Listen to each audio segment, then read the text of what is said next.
नमस्कार साथियों, गौरव ज्ञान धारा में आपका स्वागत है। आज अपनी जो क्लास थी, जहां से अपन ने पिछली क्लास छोड़ी थी, उसी से आगे आज शुरू कर रहे हैं। अब इस माइक में भी यदि कोई समस्या हो, कल के लाइव में आप बता रहे थे तो माइक चेंज किया है, और भी कोई सेटिंग होगी तो देख लेंगे। इस माइक में भी यदि कोई समस्या लगती है या वीडियो क्वालिटी से संबंधित, तो वो आप बताएं कमेंट करके, ताकि उसमें सुधार किया जा सके। लेकिन बताएं व्यवस्थित, अगर पर्टिकुलर सभी के लगती है तो। ऐसे यदि खुद के मोबाइल की भी यदि समस्या हो तो वॉल्यूम बढ़ा देना। बाकी आप एयरफोन वगैरह लगाते होंगे क्लास देखने के लिए भी, और क्योंकि मैं जहाँ पे देख पा रहा हूँ तो क्वालिटी अच्छी दिख रही है। और कल आवाज भी मैंने सुनी तो आवाज भी अच्छी आई थी, ठीक आई थी, इतनी कम भी नहीं थी। तो बता देना। सबसे पहले साथियों, आज से नहीं कल से भी लगातार आप सभी की शुभकामनाएं आ रही है। बहुत बहुत धन्यवाद, आप सभी ने इतनी शुभकामनाएं दी और इस लायक मुझे समझा। ये मेरे लिए सौभाग्य की बात है कि इतने 1.25 लाख विद्यार्थी मुझे चाहते हैं। बहुत अच्छा लगता है हकीकत। लेकिन दुख भी होता है कि उन्हें पर्सनली रिप्लाई नहीं दे पाते। वो इसलिए क्योंकि देखो, आप लोगों के लिए ही काम कर रहे हैं। अब बहुत सारे काम होने के बावजूद भी क्लास, देखो मेरे को पता है कि कितने समय से क्लासेस बाकी थी, तो क्लास देनी भी जरूरी है। तो इसलिए ये सब चीजें चलती है। तो एक बार पुनः बहुत बहुत आभार। और आज आपको कल जो संदेश दिया था वो करना है। अपने अपने आसपास के जितने क्षेत्र में जितने व्यक्ति जो आपको लगता है कि हम किसी की मदद कर सकते हैं, तो आपको मदद करनी है। और इस दिन को जो है एक विशेष दिन के रूप में, दान के रूप में आपको मनाना है। ये मेरा निवेदन आपसे है। कल भी लाइव के जरिए आपको ये चीज बताई थी। तो अब अपन क्लास को शुरू करते हैं। अपने संत संप्रदाय में जहां से क्लास अपन ने छोड़ी थी, उसके आगे ही अब अपन चल रहे हैं। आज अपन पढ़ने जा रहे हैं निम्बार्क संप्रदाय।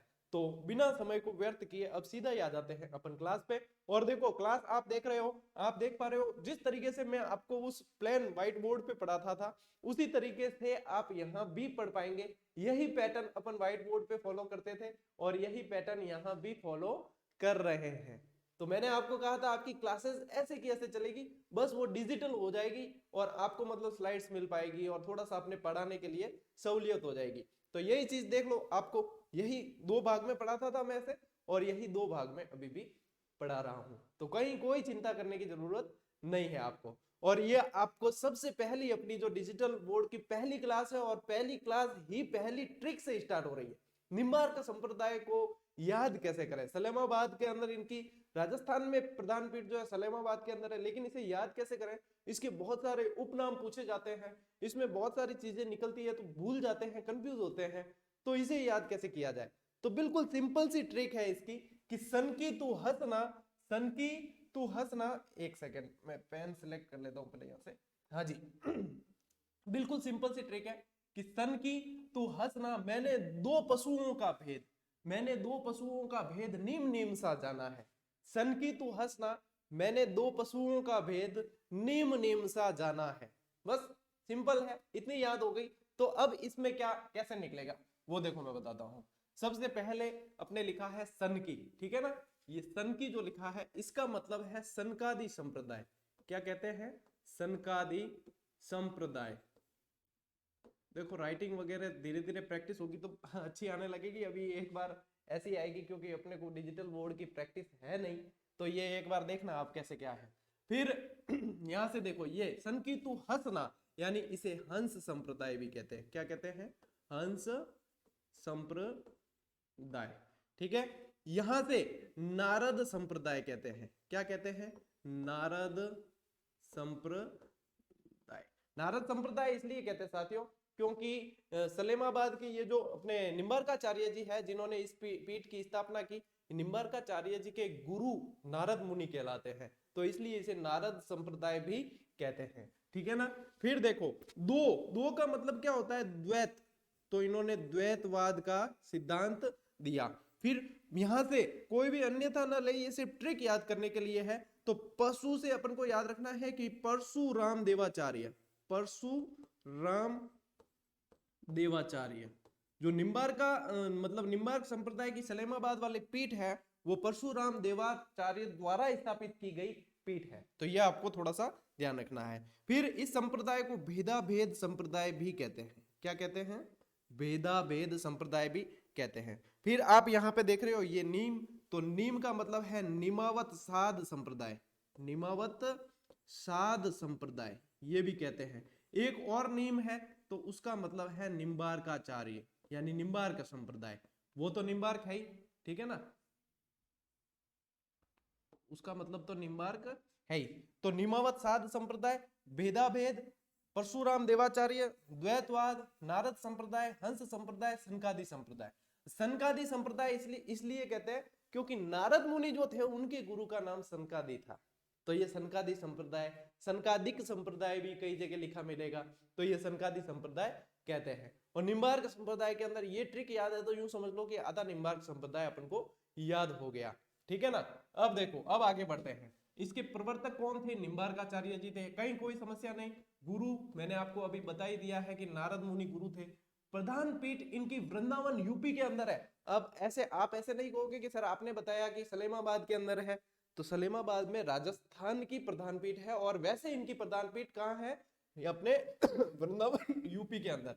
राजस्थान में प्रधान पीठ, ये देखो, अब राजस्थान में प्रधान पीठ अपने आचार्य परशुराम द्वारा स्थापित और सलेमाबाद के अंदर है। कहाँ है? सलेमाबाद। सलेमाबाद कहाँ आया हुआ? अजमेर में, किशनगढ़ के पास है। इनका उपनाम भास्कर, ये पूछा जाता है कई बार कि इनका उपनाम क्या था, तो इनका उपनाम क्या था? भास्कर।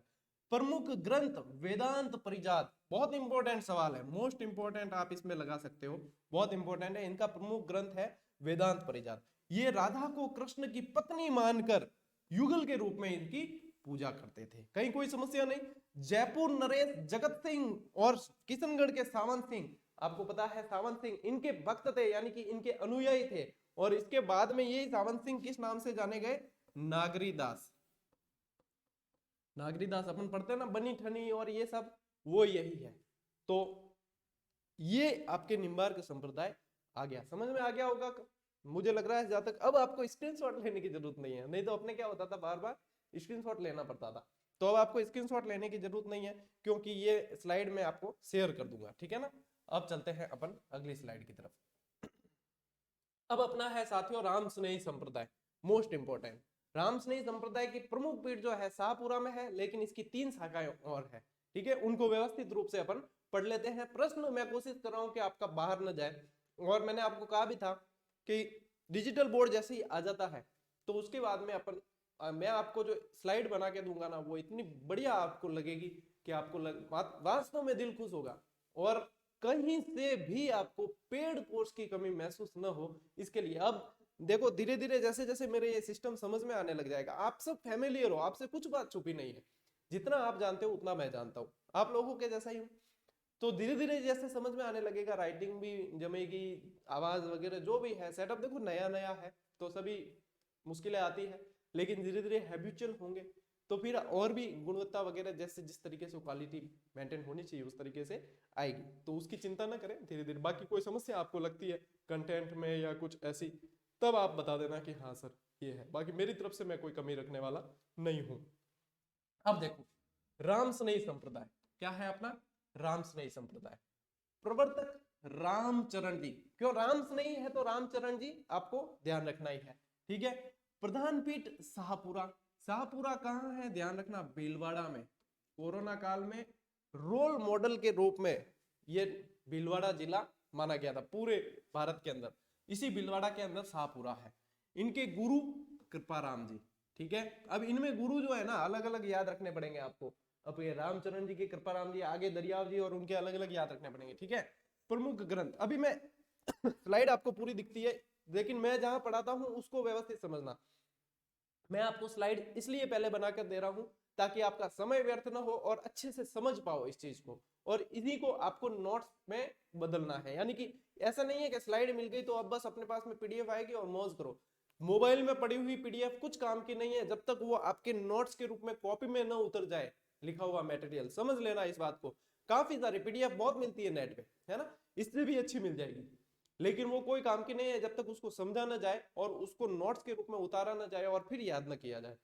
क्योंकि यहाँ ये डिजिटल रूप से जितना भी पढ़ लोगे, लेकिन पढ़ा हुआ वापस आपको अपने पास में कॉपी में होना चाहिए। इसलिए मैं कहता हूँ कि नोट्स तो बना नहीं है, कुछ विद्यार्थी कहते हैं कि सर आपकी किताब ले ली हमने, क्या ये काफी है? आपकी क्लास देख रहे हैं हम, क्या ये काफी है?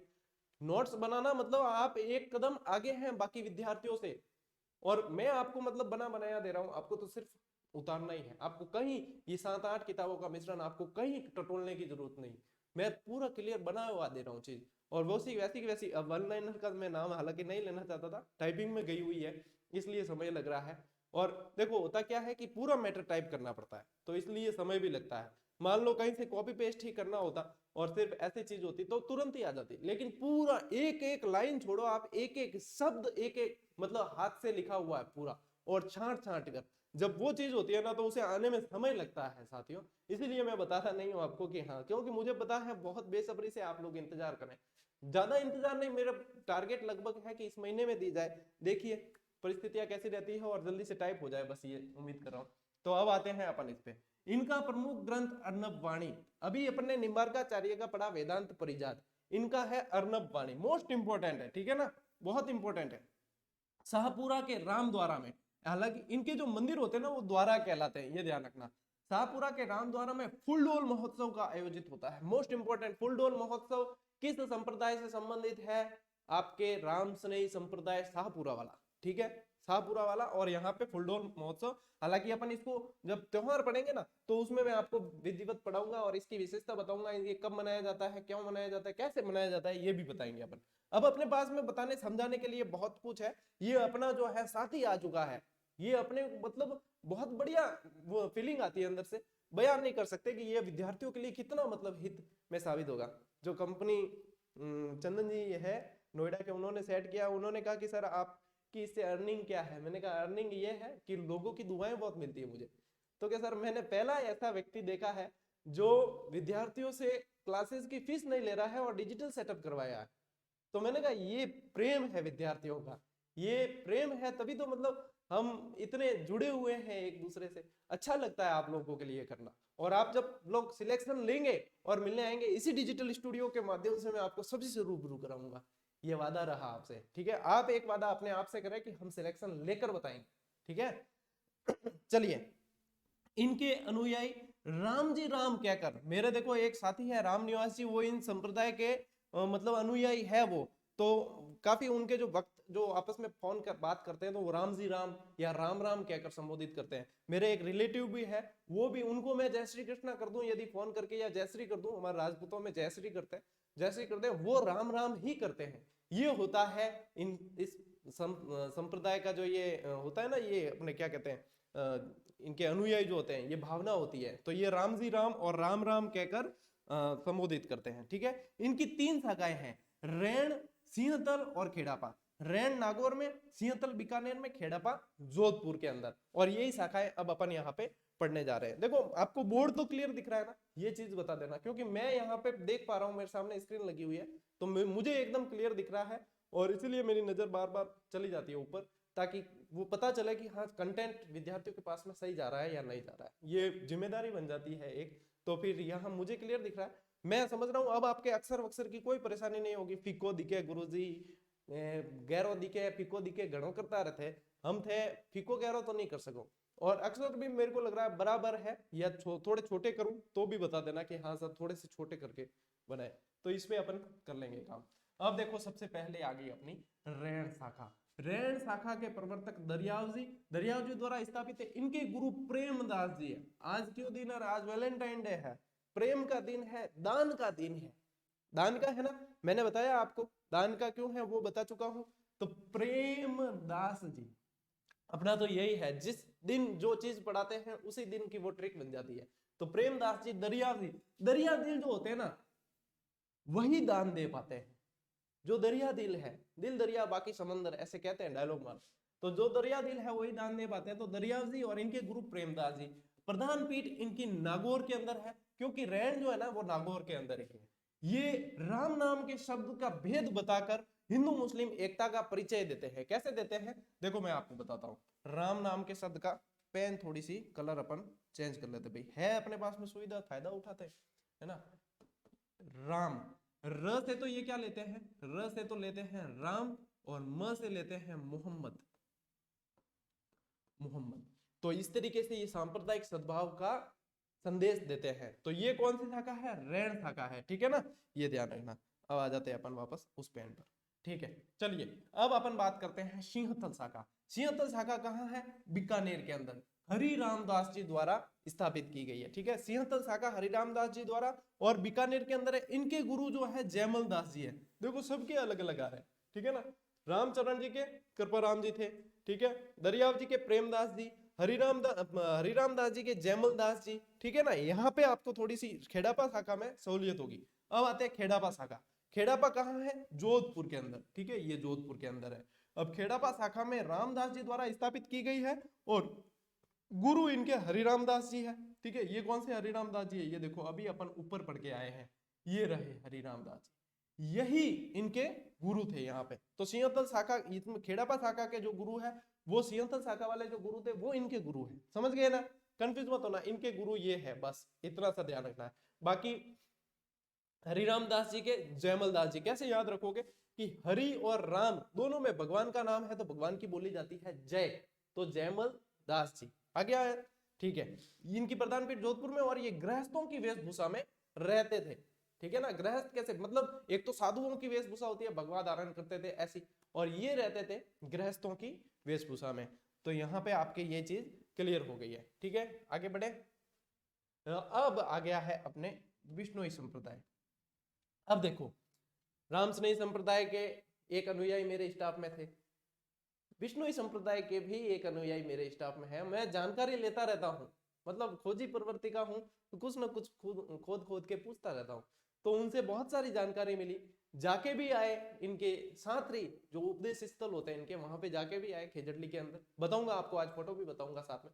तो अब अपन पढ़ने जा रहे हैं विष्णुई संप्रदाय, जाम्बोजी द्वारा स्थापित है और 20+9 यानी कि 20 और 9 और विष्णुई, इस तरीके से इस संप्रदाय को जाना गया, ठीक है। प्रवर्तक जाम्बोजी पवार वंशी राजपूत थे, पवार कुल के राजपूत थे, ठीक है ना। इनका जन्म 1451 में पीपासर नागौर के अंदर हुआ, ठीक है। माता हंसाबाई, पिता लोहट जी। देखो संत संप्रदाय के अंदर माता पिता कम पूछे जाते हैं, लोक देवता में फिर भी पूछ लेते हैं। लोक देवता और संत संप्रदाय अलग चीजें हैं, लोक देवता में फिर भी पूछ लेते हैं, यहाँ पे पूछा कम जाता है, ठीक है। तो यहाँ पे हंसाबाई और पिता लोहट जी फिर भी याद रखें।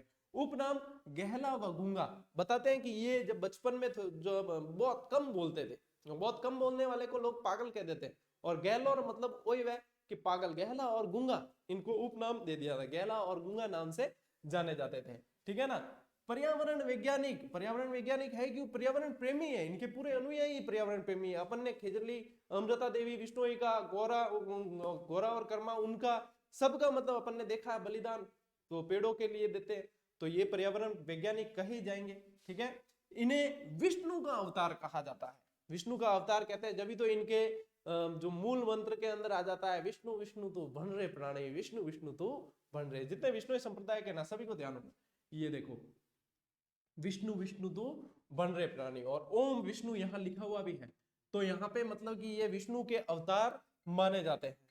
अरे फोन गना, अरे यार फोन आज सुबह से मतलब जब से उठा हूं उससे पहले से आ ही रहे हैं, हालांकि बात करेंगे इनसे। अब पहले अपन क्लास ले लेते हैं, ठीक है।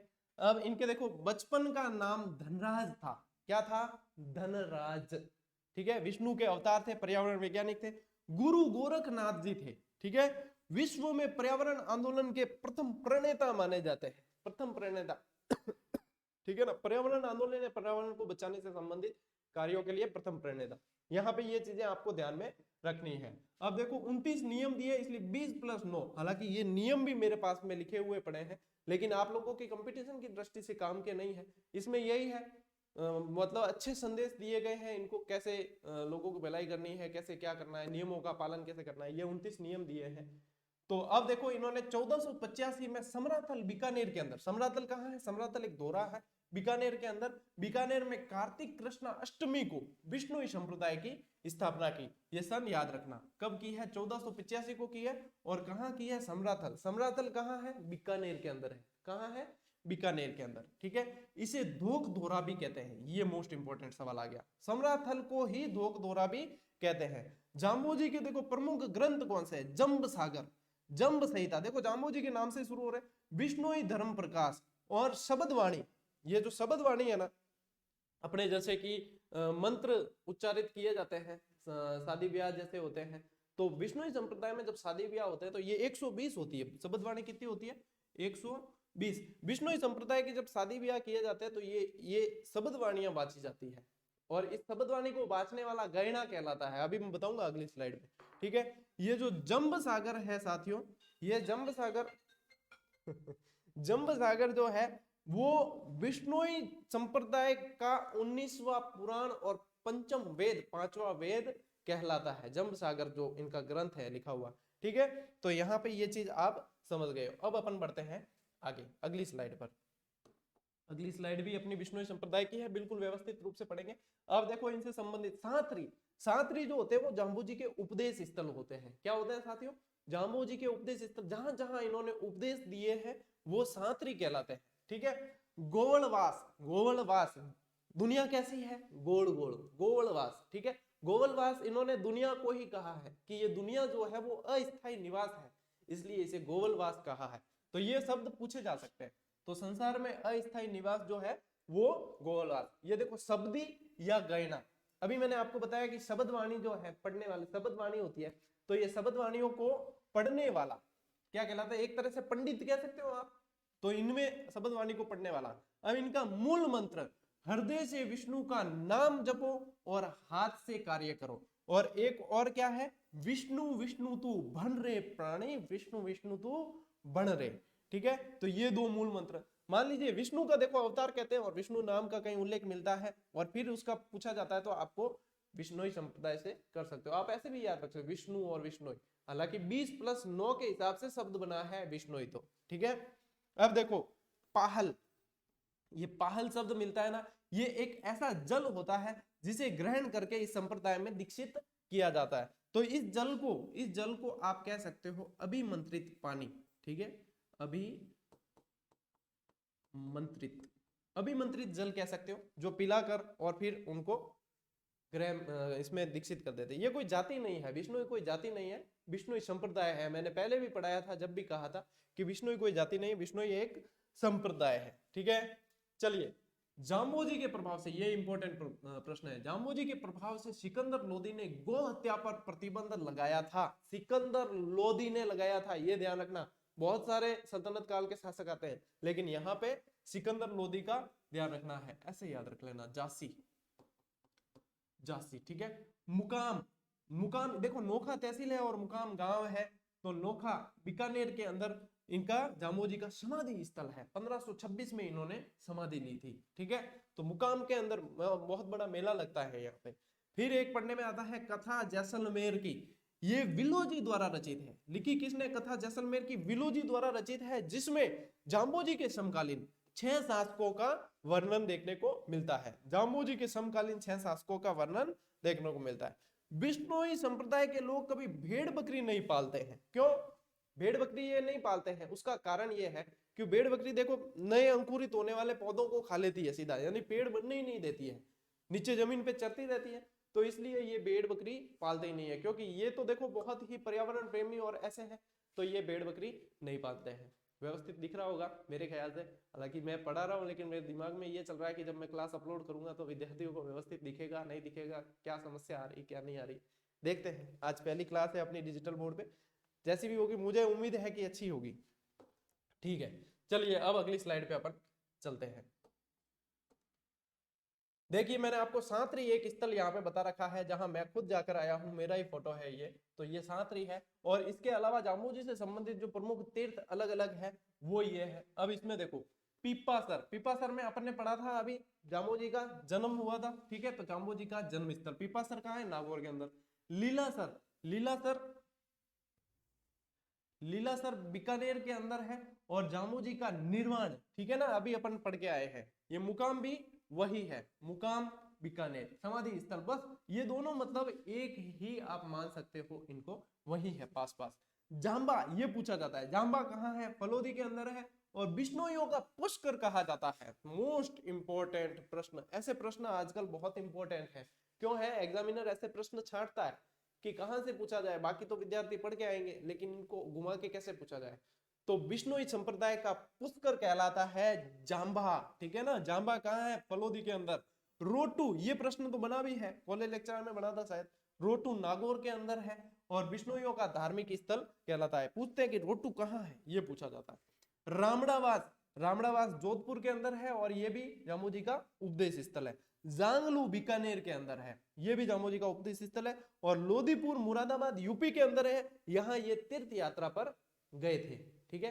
यहाँ तीर्थ यात्रा पर गए थे लोधीपुर में, यूपी के अंदर। अगर राजस्थान से बाहर कोई पूछा जाता है तो आपके लोधीपुर यूपी के अंदर है, ठीक है। ये उपदेश स्थल है और इनकी मैंने एक ट्रिक भी आपको यहाँ पे दे रखी है, इसको डिस्क्राइब आप अपने हिसाब से कर लेना। कैसे करोगे कि राम तो रामड़ावास, ठीक है, मुकाम, जांबा, जांगड़ू, ठीक है, पीपासर, लीलासर, रोटू, लोधीपुर, इस तरीके से आप इसको डिस्क्राइब कर देना। अब ये जो फोटो मैंने बता रखा है आपको, ये देखो, ये सांथरी है, ये सांथरी कहा जाता है, ये जाम्बू जी का मंदिर है, ठीक है।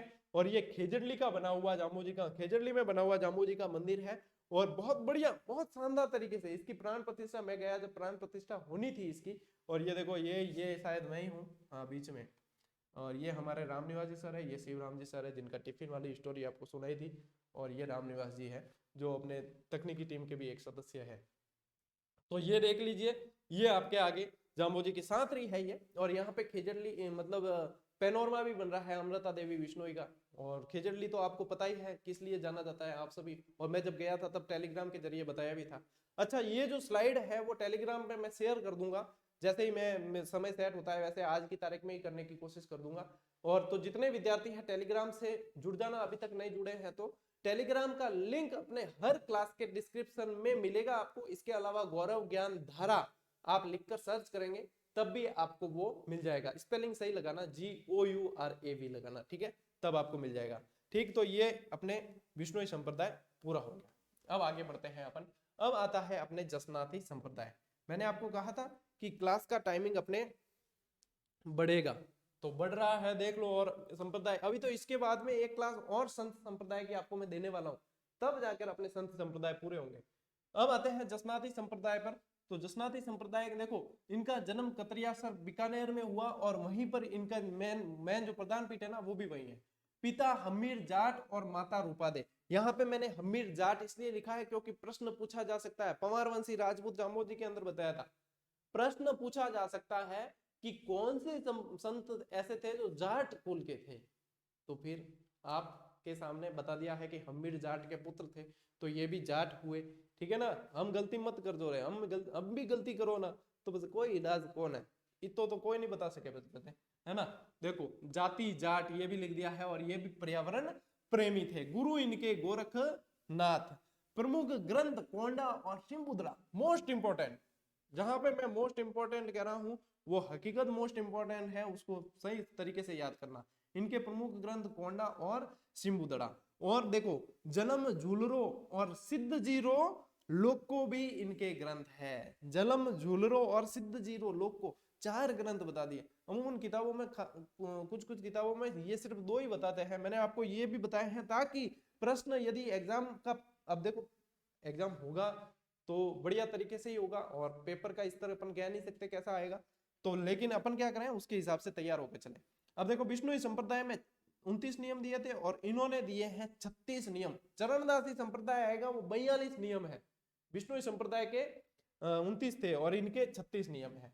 अग्नि नृत्य मोस्ट इंपोर्टेंट, इनके जो अनुयायी हैं वो अग्नि नृत्य करते हैं। अग्नि नृत्य इसलिए करते हैं मैं बताऊं आपको, ये जब छोटे थे जसनाथ जी, तो इनकी माता इनको बिठा कर चली गई थी, पास में अंगारे जल रहे, सिगड़ी लगी हुई थी, माता जी चले गए बाहर और ए जी को लेर अंगारा तपा टप खेलन डूबा, आधे ऊपर और आधे खुद के ऊपर और ऐसे, लेकिन जले नहीं। चमत्कार था, जब माता ने आकर देखा कि अरे अंगारों से खेल रहा है बेटा, पर साइड में हटाया, बस देख गया। फिर इनके अनुयायी इसी के लिए जो मनाते हैं अग्नि नृत्य के रूप में मनाते हैं, ठीक है। और अग्नि नृत्य करते समय फतेह फतेह का उच्चारण किया जाता है। कहते हैं कि मतीरा फोड़ने की परंपरा है, अग्नि नृत्य के समय ही मतीरे फोड़ने की परंपरा है। इसके अलावा देखो, सिकंदर लोदी यहाँ पे भी आया है, अभी अपने आगे भी पढ़ा। क्या सर आप तो ट्रिक बता दी, जासी यूं किकड़ याद रखो, लगा के देख लो, लगा के देख लो, जासी में दोनों में आ रहा है या नहीं आ रहा, जाम्बोजी और जसनाथ जी, जासी बस, ठीक है। अब सिकंदर लोदी ने 500 बीघा इनको जमीन उपहार में दी थी। जाल का वृक्ष और मोर पंख पवित्र मानते हैं। देखो ये जसनाथ जी का चित्र मैंने बता रखा है, तो ये देखो मोर भी है और पीछे जाल की झाड़ी भी है, तो जाल का वृक्ष और मोर पंख पवित्र मानते हैं। ये सबसे कम उम्र के संत थे। आया कि नहीं प्रश्न निकल कर? सबसे कम उम्र के संत माने जाते हैं। इनका सत्संग स्थल गोरखमालिया कहलाता है। क्या कहलाता है? गोरखमालिया। गले में काली डोरी, और ये जो संत थे वो सिद्ध कहलाते हैं। इसके इस संत संप्रदाय के जो संत होते हैं यानी कि गुरु होते हैं वो सिद्ध कहलाते हैं, ठीक है। और गले में काली डोरी पहनते हैं, जाल का वृक्ष है, मोर है, ये सब इसमें आपको ध्यान रखना। सिकंदर लोदी ने 500 बीघा जमीन दान में दी थी, ठीक है, उपहार के रूप में दी थी। तो ये आपके हो गया जसनाती संप्रदाय। जसनाती संप्रदाय भी पूरा। आगे बढ़े। अब देखो यहाँ पे कोई समस्या नहीं है। अब आगे आया है अपने चरणदासी संप्रदाय। चलिए, क्योंकि 29 नियम बताए, फिर आपको मैंने 36 नियम बताए, फिर अब 42 नियम बता रहा हूं, ताकि ये नियमों वाले प्रश्न आपके कंफ्यूज नहीं हो और एक ही क्लास में सारे के सारे आ जाए। चरणदासी संप्रदाय जन्म किसके द्वारा स्थापित है? चरणदास जी द्वारा। जन्म जो है डेहरा अलवर के अंदर, ठीक है। इनके पिता मुरलीधर और माता कुंजो देवी, कई जगह कुंजा देवी भी मिलेगा, कोई चिंता मत करना। बचपन का नाम रणजीत। अब कैसे याद रखें कि चरणजीत, ऐसे ही याद रख लो ना, चरणजीत। चरणदास जी है और रणजीत, बस याद हो जाएगा। गुरु मुनि सुखदेव, ये याद रखना पड़ेगा, गुरु मुनि सुखदेव। इन्होंने 42 नियम दिए। इनकी प्रधान पीठ दिल्ली के अंदर है। ऐसा देखो, अलवर है, अलवर कहाँ है? एनसीआर क्षेत्र में पड़ता है, और दिल्ली नेशनल कैपिटल रेंज है ही ऑलरेडी, तो फिर इनकी प्रधान पीठ दिल्ली में है। यहाँ पे आपके कंफ्यूजन नहीं होगा, क्योंकि अलवर उस रेंज में पड़ रहा है, तो इस तरीके से आप याद रख सकते हो। इन्होंने भविष्यवाणी की नादिर शाह के आक्रमण की, ठीक है, नादिर शाह के आक्रमण की भविष्यवाणी की, जो वो तख्ते ताउस और वो लेकर चला गया था, ठीक है ना, कोहिनूर हीरा और तख्ते ताउस। शिष्याएं, इनके प्रमुख शिष्याएं सहजोबाई और दयाबाई। ये पूछा जाता प्रश्न कि सहजोबाई और दयाबाई किसकी शिष्याएं, या जसनाथ जी की शिष्या कौन थी? फिर इनसे इनकी भी पुस्तकें पूछ ली जाती है। चलिए पढ़ते हैं। प्रमुख ग्रंथ, किसके प्रमुख ग्रंथ? चरणदास जी के प्रमुख ग्रंथ कौन कौन से हैं? ब्रह्म ज्ञान सागर, भक्ति सागर, ज्ञान स्वरोदय, ठीक है। फिर इनकी देखो शिष्या सहजोबाई, सहजोबाई के जन्म डेहरा, और ग्रंथ इनका सहज प्रकाश और शब्दावली। जन्म तो डेहरा में ही हुआ, इनका भी डेहरा में हुआ और दयाबाई का भी डेहरा में हुआ। इनका ग्रंथ है सहज प्रकाश और सहज प्रकाश शब्दावली, ठीक है। और यहाँ पे देखो ब्रह्म ज्ञान सागर और भक्ति सागर, ज्ञान स्वरोदय, ये आपके आ जाएगी किसकी? चरणदास जी की। ये आ जाएगी किसकी? सहजोबाई की। फिर पढ़ते हैं दयाबाई, इनका जन्म भी डेहरा के अंदर हुआ। प्रमुख ग्रंथ इनके दयाबोध और विनय मलिका, ये इंपॉर्टेंट है, ठीक है, कई बार पूछा गया है और आगे भी पूछने की संभावना ऐसे की ऐसे रहती है। तो दयाबाई की देखो विनय मलिका, दयाबोध। ज्यादा लोड मत लेना, आसानी से याद हो जाए, तो ज्यादा लोड लेने की आवश्यकता नहीं है। और यहाँ पे सहजोबाई की आपके सहजोबाई सहज प्रकाश शब्दावली, ठीक है। अब देखो चरणदास जी के जो अनुयायी थे वो दो प्रकार के थे, ठीक है, जिसमें से एक तो विरक्त थे और एक घरबारी थे। सीधा सा समझ में आता है कि विरक्त होंगे वो सन्यासी होंगे, विरक्त है वो सभी भावनाओं से विरक्त है तो वो सन्यासी है, और घरबारी यानी घरबार वाले हैं तो वो गृहस्थ है। बस यही अंतर है दोनों के अंदर। तो ये विरक्त क्या करते थे? पीले वस्त्र पहनते थे और चंदन का तिलक लगाते थे, और घरबारी क्या करते थे कि नोकदार टोपी पहनते थे, नोकदार, ऐसी नोकदार टोपी पहनते थे। तो ये इनमें अंतर है। तो इस तरीके से आपके चरणदास संप्रदाय पूरा हो गया, और इतने संप्रदाय आपके पूरे हो चुके हैं, ठीक है ना। तो आज की क्लास साथियों, आज की क्लास जो पहली क्लास थी अपनी डिजिटल बोर्ड पर, और कोशिश की कि आपको बेहतरीन स्लाइड के साथ में, बेहतरीन कंटेंट के साथ में, बेहतरीन तरीके से पढ़ाया जाए। अब कितनी क्या कैसे क्वालिटी, आवाज वगैरह ये सब तो आप खुद बताएंगे, तभी पता चल पाएगा कि कैसे क्या है। क्लास जो आपको 12 बजे फिक्स ऑनलाइन मिल जाएगी, अपलोड ही रहेगी अपनी, लाइव नहीं लेंगे, क्योंकि लाइव में चर्चा बहुत ज्यादा हो जाती है, कमेंट देखकर फिर वापस जवाब देना। यही क्लास जो है इसका डबल समय लगेगा वो देने में, तो ये चीजें रहती है। तो बढ़िया साथियों, मौज करो, राज करो और बढ़िया तरीके से पढ़ाई करो। अपन मिलेंगे अगली क्लास में, तब तक के लिए राम राम, जय हिंद।